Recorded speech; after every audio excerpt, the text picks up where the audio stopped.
2025 was my year of Brandon Sanderson. And one of the questions that I get asked a lot is, where do I start reading Brandon Sanderson? Because let's face it, his Cosmere, all of his works that he's written, from the interconnected standalones to his series, they can feel really daunting. I read nearly 10,000 pages of Sanderson last year, and I am nowhere even near being close to being finished with his work. Now, you don't read 10,000 pages of something just because you kind of like it or because you're just doing it to pass the time. I love Brandon Sanderson. But with that said, I think there's two places that are better entry points for his Cosmere, and I want to talk to you about those today. And those starting points are based around the structure of his books, the accessibility of these books, and their length. Now, before we get into it, my name is Sarah, and I love to talk about big, deep, complex fantasy series, from the Hunger Games to the Stormlight Archive. So if that's the kind of thing that you like as well, go ahead and hit like and subscribe so that we're able to talk more about these books together. All right, so I want to talk about these entry points into Sanderson's Cosmere based on three main points. So those are an understanding of the structure of Sanderson's work, the accessibility of different books, and the length of different books. So the first thing we want to talk about is the structure. Every single one of Sanderson's books, pretty much I think without fail, follows the same structure. So you have a ton of details. You've got characters with intense emotional experiences. You've got world building that is incredibly immersive and feels realistic. Like, you feel like it is a guidebook for a place that you could actually go to. You have fantastically complex magic systems that almost always interact with the plot in a way that you weren't expecting. And you have plots that, after reading 10,000 pages of Sanderson, I still am not quite able to guess his plots. Now, what all of this means is there is detail, and there is a lot of detail. And when you're reading these books, it can be a lot to try to figure out how these are going to interconnect. But without fail, every single one of Sanderson's endings weaves every single one of these points together into the most sweeping, beautiful, overwhelming experience in the ending of a book. So you'll hear people in the Sanderson community talk a lot about Sander launches. And the Sander launch is literally just that. It is an avalanche of everything connecting together all at once in a way that you as the reader probably could not have expected on your own. I love the structure of Sanderson's books. I love how it keeps me guessing. I love how there is absolutely no detail that is wasted. There is no emotion that a character goes through that you don't have some kind of fulfillment for at the end. His books are incredibly hopeful. I love grimdark fantasy, don't get me wrong, but Sanderson shines like a beacon of hope amidst a lot of the fantasy that is coming out today. Now, with that said, this is not a structure that everyone's going to like. There is no author that is for every single person. And some of his Sander launches hit significantly harder than others. And so, to my way of thinking, why not try with one or two of his better endings, see if you like the structure, see if you're able to trust him as an author to give you all of these seemingly disparate details and then tie them together at the end.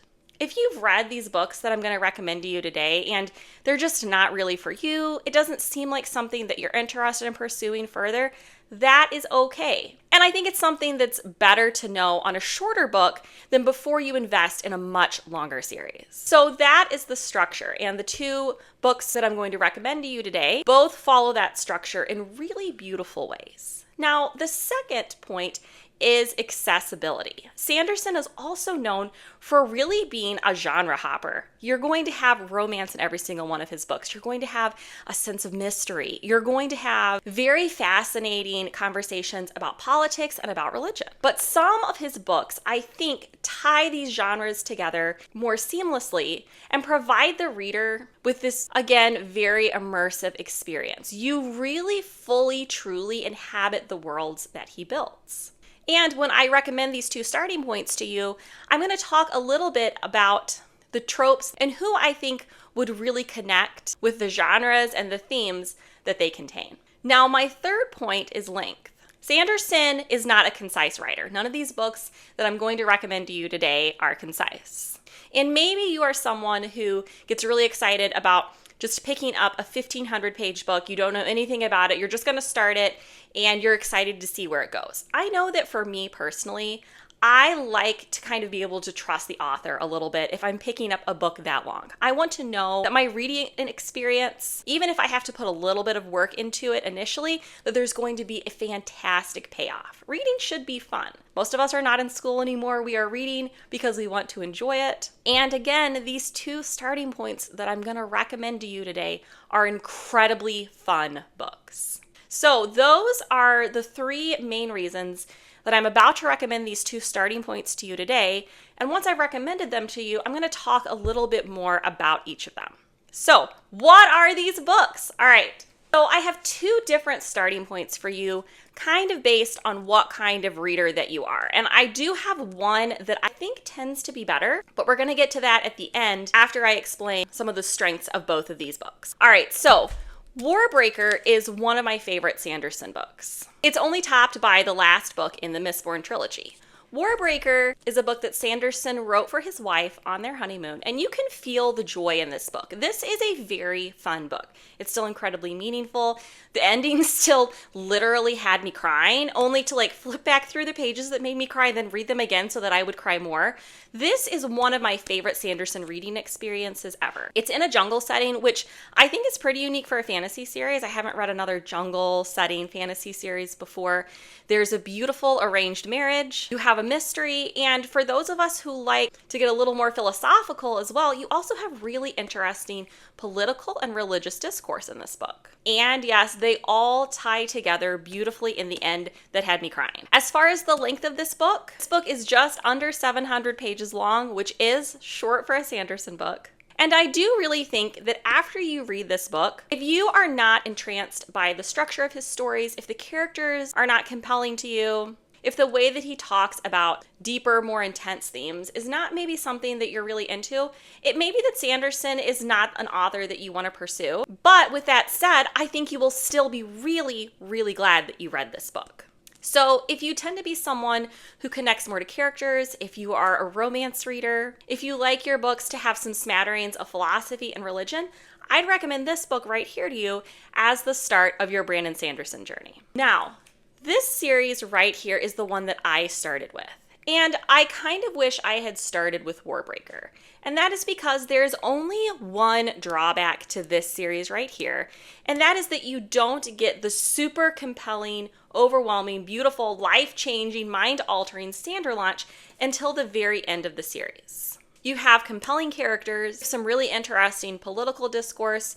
You have world building that is incredibly realistic, but you do have to have a little more investment. Now, with that said, if you love history or you're already a seasoned fantasy reader, then I would recommend that you start with this series. There is a reason why people talk about this as one of the best fantasy series ever written, especially this last book right here. Sanderson takes a lot of fantasy tropes and kind of turns them on their head in this series, but not in a way that feels disruptive. He's so immersive in his world-building descriptions that you feel as if you are a part of this world without really even knowing how it happened. And the characters in this series right here are, I think, some of the best that he's written. All of that lends to Hero of Ages, the final book in this trilogy, being hands down, across the board, above all others, my favorite book of all time. Hero of Ages pulls on every single thread that Sanderson introduces and answers it in a way that leaves you feeling like you have personally been changed. All right, now with that said, I'm going to give you my single top recommendation for where to start your Sanderson journey. So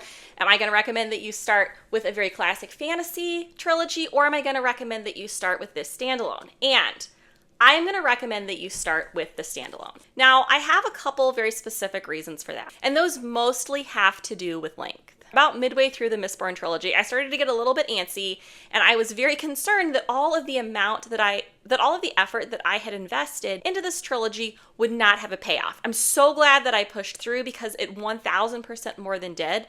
But as a reader who hasn't read any Sanderson, you can only hear that so many times from someone before you start to feel like you're in the middle of a slog. This book right here had no slog.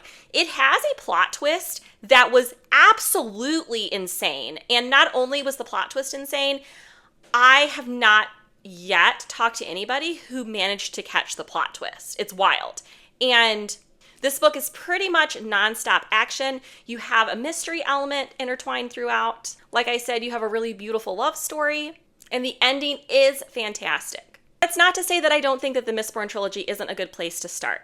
That's where I started my Sanderson journey, and obviously I liked it enough to read 10,000 more pages of Brandon Sanderson. After having read everything, this is where I'd recommend that you start. All right, so let me know in the comments what you think about this recommendation. Is Sanderson someone who is on your 2026 reading list? And if you have read Sanderson, I'm really curious to know what you think, because I know this recommendation is a little bit controversial, but I'm very confident that I am right. Thanks so much for watching, and make sure to like and subscribe if you haven't already so that we're able to talk about these fantasy series even more.